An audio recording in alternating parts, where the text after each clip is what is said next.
যাদের কোনো যাওয়ার জায়গা ছিল না কোনো দিন, তাদের একটা বুকের দরকার ছিল মাথা রেখে ক্লান্তি কাটিয়ে ওঠার জন্য। এত মানুষের ভিড়ে কটা মানুষ আমাদের হয়ে থাকবে আমরা জানি না, তবুও জানতে ইচ্ছে হয় প্রতিবার।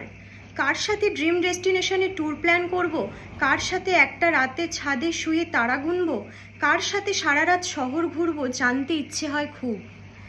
কয়েকটা মানুষ এক প্রকার ঝড়ের মতো জীবনে আসে, অথচ তাদের প্রভাব থেকে যায় মহামারীর মতো।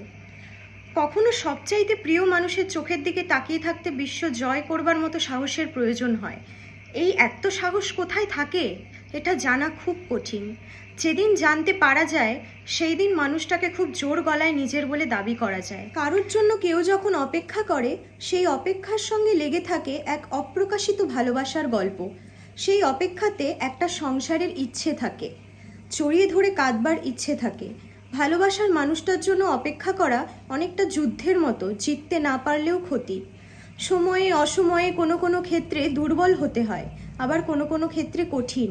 এই যে এত অপেক্ষা, এর দাম সবাই দিতে পারে না, অনেকেই দিতে চায়ও না। অথচ যদি আরেকটু গুরুত্ব দেওয়া যেত, তার পরিবর্তে ভালোবাসাটা হতো অকল্পনীয়। ছেড়ে যাওয়ার আগেও কেউ চোখের দিকে তাকিয়ে কথা বলতে চায় না, কেউ জড়িয়ে ধরতে চায় না। অনেকেই যাওয়ার আসল কারণটা লুকিয়ে চলে যায়, শুধু ওই অপেক্ষার দায়ে এড়িয়ে যাওয়ার কারণে। এই অপেক্ষাগুলো এক একটা উপন্যাস হতে পারত, শুধু ছেড়ে যাওয়ার গল্পে বিলিয়ে দিয়েছে নিজেদের। ধন্যবাদ।